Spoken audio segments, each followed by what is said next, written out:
운동 독학 누구나 쉽고 전문적으로. 안녕하세요, 피플님 석입니다. 이번 시간에는 다이어트를 할 때 먹으면 최악의 음식 탑3를 알려드리겠습니다. 세 가지는 바로 인슐린 저항성을 무너뜨리는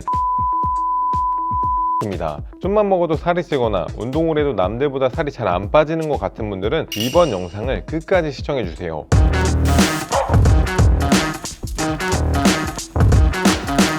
먼저 살이 찌는 음식을 먹으면 몸에 일어나는 반응을 이해하셔야 되는데, 간단히 설명드리면 음식을 먹으면 소화흡수 과정을 통해 혈액 속 혈당이 올라가게 됩니다. 높아진 혈당을 세포 안으로 포도당을 이동시키기 위해 인슐린이 꼭 필요한데, 이때 살찌는 최악의 음식을 먹으면 인슐린 저항성이 생기게 되고, 세포 안으로 들어가지 못한 포도당은 간과 같은 장기에 쌓이면서 지방간이 됩니다. 인슐린 저항성이 높으면 인체는 인슐린을 지나치게 많이 만들어내고, 그 결과 고혈압, 고지혈증, 심장병, 당뇨병의 원인이 됩니다. 비만이거나 뱃살, 특히 내장지방이 많은 사람은 인슐린 저항성을 더 높이기 때문에 악순환이 반복됩니다. 이미 비만으로 인슐린 저항성이 생기신 분들은 회복 방법과 인슐린 감수성을 올리는 방법을 핏블리 이론 영상에 올려놨으니 참고해 주시고, 이번 영상에서는 피해야 하는 음식들을 좀 집중적으로 다뤄보도록 하겠습니다. 피해야 하는 음식 첫 번째는 음료수입니다. 콜라나 사이다를 떠올리시는 분들이 대부분일 건데, 오렌지 주스, 포도 주스, 과일 주스 전부 포함입니다. 바닐라 라떼나 카라멜 마키아토 같은 커피류도 마찬가지입니다. 시중에 파는 음료수들은 과당이나 설탕을 듬뿍 넣어 만듭니다. 과일에 들어있는 식이섬유나 비타민을 빼고 달달한 과당과 흡수가 빠른 설탕을 잔뜩 넣어 만든 음료수는 액상 형태이기 때문에 위에서 머무는 시간이 짧고 흡수가 빨리 되어 지방으로 축적될 확률이 높습니다. 실제로 2,000명의 참가자를 대상으로 연구한 결과 인슐린 저항성은 달달한 음료를 먹는 빈도와 연관성이 있다고 합니다. 달달한 음료를 자주 먹을수록 인슐린 저항성이 높아지고, 비만인 사람은 보통 체중의 사람에 비해서 빠르게 혈당을 높이는 단 음료들을 선호하는 것으로 나타났습니다. 그래도 좋은 소식은 기술의 발달로 대체 감미료를 활용한 제로슈가 음료수들이 시중에 많아졌다는 겁니다. 500ml를 기준으로 콜라와 제로콜라를 비교해 볼 건데, 첫 번째로 칼로리 차이가 크게 나타납니다. 제로콜라는 0칼로리, 일반 콜라는 216칼로리입니다.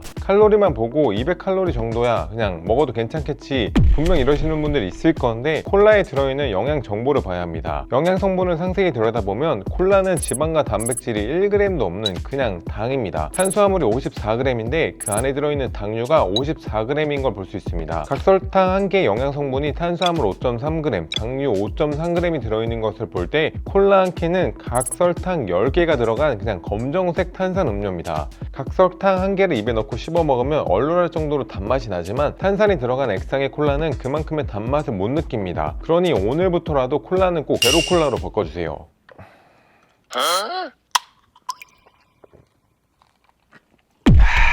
그래도 콜라는 일반 콜라가 조금 더 맛있는 것 같긴 해요. 두 번째 음식은 피플리의 소울푸드 떡볶이입니다. 떡볶이는 일단 재료부터 살이 찔 수밖에 없습니다. 주 재료인 떡은 정제된 흰쌀과 밀가루로 만든 탄수화물 덩어리입니다. 여기에 물엿과 설탕을 잔뜩 첨가하고, 요즘은 치즈를 듬뿍 올려서 황금 비율, 탄단지를 맞춰서 먹는 게 유행이더라고요. 영양 성분을 먼저 한번 살펴보면, 떡볶이는 200g 기준으로 칼로리는 304칼로리, 탄수화물 60.5g, 당류 7g, 지방이 3.5g, 단백질이 8g인데 전체 칼로리에서 탄수화물 함량이 정말 높고, 거기에 당까지 많이 들어간 것을 확인할 수 있습니다. 만약 떡볶이를 400g 먹는다면 탄수화물 섭취를 120g을 훌쩍 넘기고 당류도 14g이나 섭취하게 됩니다. 그래서 떡볶이는 체내 인슐린 분비를 과다하게 만들 수 있는 음식으로, 첫 번째로 소화흡수가 진짜 너무 빠릅니다. 전분이 떡이 되려면 호화의 과정이 필요한데, 떡을 만드는 과정을 생각해보면 떡을 찌는 과정에서 곡물이 물을 흡수하는 수와 온도가 높아지면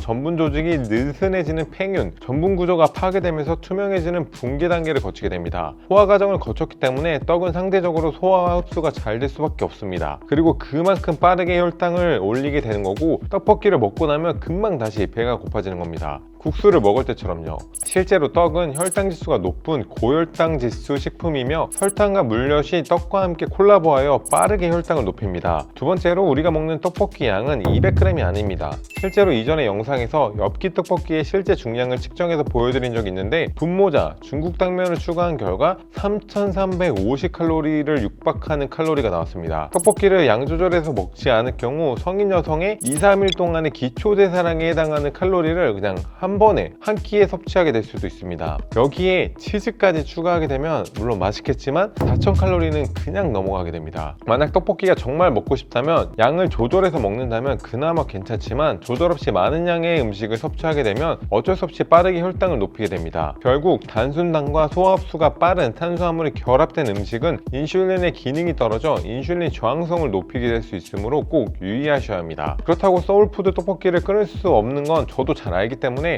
떡볶이가 진짜 먹고 싶다면 첫 번째로 꼭 양을 조절해서 섭취해주세요. 하나를 그냥 전부 다 먹는 게 아니라 닭가슴살 떡볶이처럼 건강한 음식과 함께 섞어서 드세요. 저 같은 경우는 떡볶이가 먹고 싶은 날 밥 대신 떡볶이로 탄수화물을 대체하고 닭가슴살을 함께 먹습니다. 떡볶이만 드시고 싶으신 분들은 1회 분량으로 한 200에서 300g 사이로 드셔보시는 걸 추천드릴게요. 두 번째로 직접 조리해서 먹으면 진짜 좋습니다. 직접 떡볶이를 조리해서 먹을 때는 떡을 곤약떡으로 바꿔주시면 좋습니다. 곤약떡은 일반 떡에 비해서 탄수화물이 20배 가량 적기 때문에 혈당이 빠르게 높아지는 것을 막을 수가 있어요. 근데 진짜 나는 떡을 포기 못하겠다 하시면은 곤약떡과 일반 떡을 그냥 반반 넣어서 조리하는 것도 좋습니다. 또 고추장보다는 고춧가루와 알룰로스 같은 대체 감미료를 주 양념으로 사용하게 되면 건강한 떡볶이를 먹을 수가 있습니다. 이것도 귀찮다 하시는 분들은 시중에 다이어트 떡볶이 파는 거 진짜 많으니까 한번 드셔보시고 이미 저희 채널에서 브랜드별 영양 성분과 맛을 비교한 영상이 있으니까 그걸 좀 참고해서 한번 드셔보세요. 세 번째로 다양한 영양소와 함께 섭취하는 방법인데 탄수화물만 먹게 되면 상대적으로 빠르게 혈당을 높일 수 있기 때문에 채소나 단백질을 함께 먹어서 혈당이 올라가는 속도를 조금 완만하게 만들면 좋습니다. 계란 혹은 생야채와 함께 떡볶이를 드신다면 같은 양을 먹어도 더 천천히 혈당을 올려줄 수 있으니 꼭 활용해보세요. 자, 이제 피해야 할 세 번째 음식은 초코 케이크입니다. 저를 20kg 찌게 만든 게 바로 디저트인데 디저트는 버터가 진짜 많이 들어가서 높은 칼로리와 포화지방 그리고 트랜스 지방 때문에 꼭 피하셔야 합니다. 영양 성분을 살펴보면 초코 케이크는 단백질은 거의 없고 지방은 높으며 흡수가 빠른 당이 주 재료입니다. 대표적인 살이 찌는 음식 치킨과 100g 중량으로 비교해본다면 충격적이게도 초코 케이크가 더 살찌는 음식인 걸 볼 수 있습니다. 두 번째로 트랜스 지방을 보면 트랜스 지방은 액체 상태의 식물성 기름을 고체로 가공하는 과정에서 생성되는 지방으로 심혈관계 건강을 위해 되도록이면 피해야 하는 지방입니다. 마가린, 쇼트닝으로 만든 과자나 빵,